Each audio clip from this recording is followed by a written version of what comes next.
আমি এতিয়া এখন গাঁৱৰ পৰা ওলালো আৰু আমি গৈ আছো এতিয়া ঋতুদিহঁতৰ ঘৰত। ঋতুদিহঁতৰ ঘৰত আমাৰ ৰাখি পিন্ধোৱা পৰ্বটো হ'ব। তাৰপিছত তাতে বহুত কেইজন দাদা আছে, ভাইটি আছে, আপোনালোকক দেখুৱাম আমাৰ ৰাখি বন্ধা পৰ্বটো। ভিডিঅ'টো কণ্টিনিউ কৰি গৈ থাকক। এয়া আমি ৰামাধুন গাঁৱৰ পৰা ঋতুদিহঁতৰ ঘৰ পালোঁ। ঋতুদিহঁতৰ ঘৰ একেবাৰে চিমলা হাইৱেৰ ওচৰতে। সেই যে ভাইলেট কালাৰৰ ঘৰটো দেখিছে, সেইটো হৈছে ঋতুদিৰ ঘৰ। আমাৰ যিহেতু ৰাখি বন্ধ পৰ্বটো এতিয়ালৈকে হোৱা নাই, এতিয়া হ'ব। ৰাখি আমাক পিন্ধাব, আগলৈকে চাই গৈ থাকক। এতিয়া মই আপোনালোকক এটা বস্তু দেখাম দেই। এয়া সোমাই আহি পিনে ঋতুদিহঁতৰ এটা বৰ ধুনীয়া কুকুৰ এটা আছে, নামটো হ'ল স্পাইকি, কিন্তু বিৰাট মৰম লগা। কিন্তু আহি পিনে দেখা পালোঁ নহয়, গোটেই ডগীটোৰ লোমবিলাক খুৰাই থৈ দিছে। বহুত বেছি গৰম হেনো, এই গৰমত থাকিব নোৱাৰে। কাৰণ কিয়, এইটো একেবাৰে বৰফত থকা কুকুৰ হয়। লোমবিলাক একেবাৰে বহুত বেছি আছে, সেইটো কাৰণে গৰমত গোটেই লোম খুৰাই থৈ দিছে। এই ভয়ংকৰ দেখা হৈছে এতিয়া। মোৰ মুখখন চাই গমে পাইছে চাগে, মই একদম শ্বক হৈ গৈছোঁ। ইমান ধুনীয়া ডগীটো একেবাৰে চুলি খুৰাই কি কৰি থৈ দিছে সিহঁতেহে জানে। আমি আহিয়ে খানা বনাব লাগি গ'লোঁ। ৰুটি, চব্জি আৰু বহুত কিবা কিবি আইটেম আছিলে। বহুত ধুনীয়া বনাইছিলে ঋতুদিহঁতে।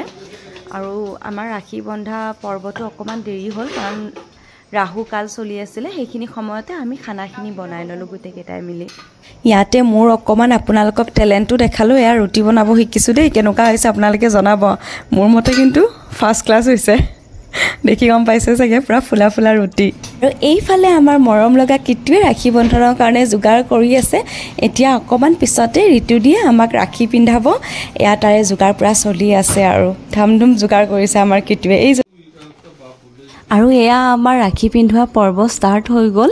এয়া ঋতুদিয়ে মোৰ হাজবেণ্ডক ৰাখি পিন্ধাই আছে। আৰু ইয়াতে আহি মই নতুনকৈ এটা বস্তু শিকিলোঁ। অকল ভায়েককে ৰাখি নিপিন্ধায়, যদি ভায়েকজন মেৰিড হয় তেন্তে ৱাইফজনীকো পিন্ধায়।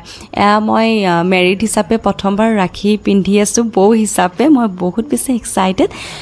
মোকো ফুট লগালে, এতিয়া মোকো ৰাখি পিন্ধাব আৰু ঋতুদিক কিবা এটা দিব লাগিব, হয়নে নহয়?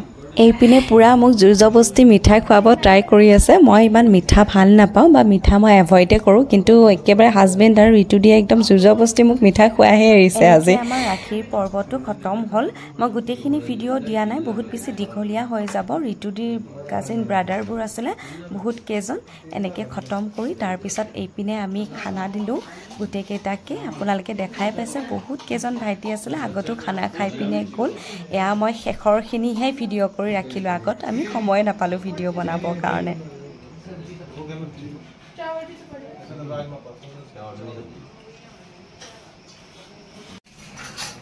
আৰু একেবাৰে শেষত আমি গোটেইকেইজনকে খানা খুৱাই আমি লাষ্টত ঋতুদি আৰু মই খানা খাব বহিছিলোঁ।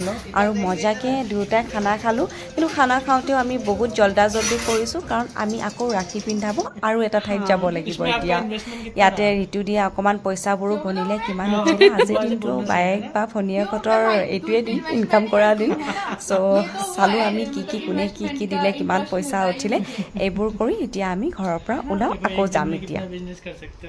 तो ऐसे घूम रहे हैं ना रास्ते में, उनको ऐसे ना साल में 2-3 बार आना चाहिए। मैं तो ना ऐसे बोल रही थी कि सारे भाई मिलके ना, जैसे 10-12 भाई हैं, तो मतलब कंट्रीब्यूशन करो, एक आईफोन दिलवाओ। सही बात है ना।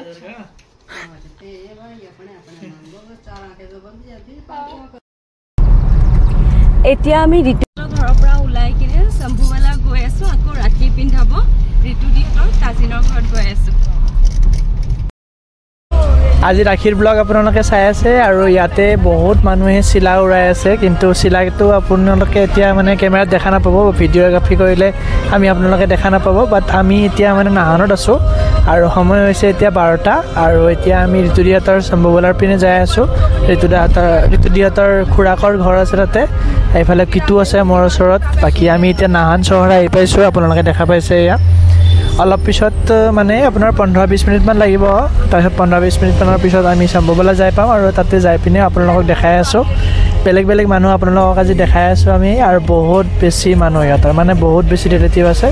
গতিকে এতিয়া নাহানৰ পৰা ওলাইছোঁ, আৰু অলমষ্ট এয়া আপোনালোকে দেখা পাইছে চৌগান মৈদাম, আৰু সেইপিনে দিল্লী গেট আছে।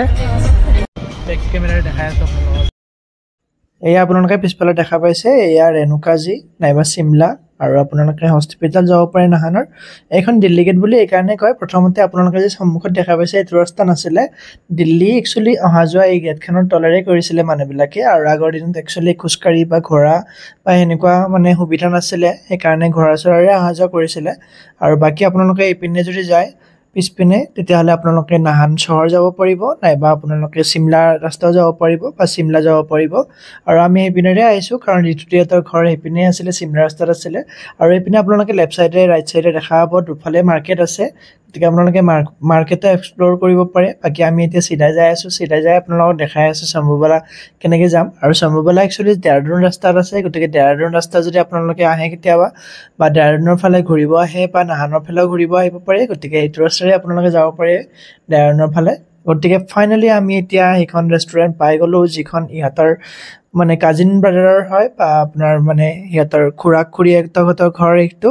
গতিকে আমি এতিয়া যাই আছোঁ আৰু গোটেই দেখাই আছে আমাৰ টিকলি আপোনালোকক মইতো ভিতৰত সোমাই শ্বক হৈ গৈছোঁ ইমান ডাঙৰ ফেমিলি ইমান ডাঙৰ জইণ্ট ফেমিলি গোটেইবিলাকে একেলগে থাকে সিহঁতৰ মানুহটো বেছি হয় তাৰে লগত আকৌ আলহীও আহিছে আৰু মানে কিবা বিয়া টাইপ লাগিছে এখন ইমান মানুহ এইফালে ৰাখি পিন্ধোৱাৰ পৰ্ব আকৌ ষ্টাৰ্ট হৈ গ'ল এটাৰ পৰা এটা দাদাক আহিয়ে আছে আৰু এনেকৈ আমি ৰাখিৰ পৰ্বটো খতম কৰিলোঁ আজি ঋতুদিয়ে বহুত বেছি ইনকাম কৰিলে আৰু আহোঁতে আমি ভিডিঅ' বনোৱা নহ'লে ইমানবোৰ মানুহক মাত দিওঁতে আমি পাহৰিয়ে থাকিলোঁ গাড়ীত বহিহে মনত পৰিছে যে আমি অহাৰ টাইমত ভিডিঅ' নকৰিলোঁ আৰু আজি ৰাখিৰ দিনটো এনেকৈ আমাৰ শেষ হ'ল এটা ধুনীয়া দিন গ'ল আৰু যদিহে আপোনালোকৰ আমাৰ ভিডিঅ'বোৰ চাই ভাল লাগে আমাক লাইক কৰিব কমেণ্ট কৰিব আৰু চেনেলটো ছাবস্ক্ৰাইব কৰিব লগতে থকা ন'টিফিকেশ্যন বেলটো দবাই দিব জয় আই অসম ধন্যবাদ বাই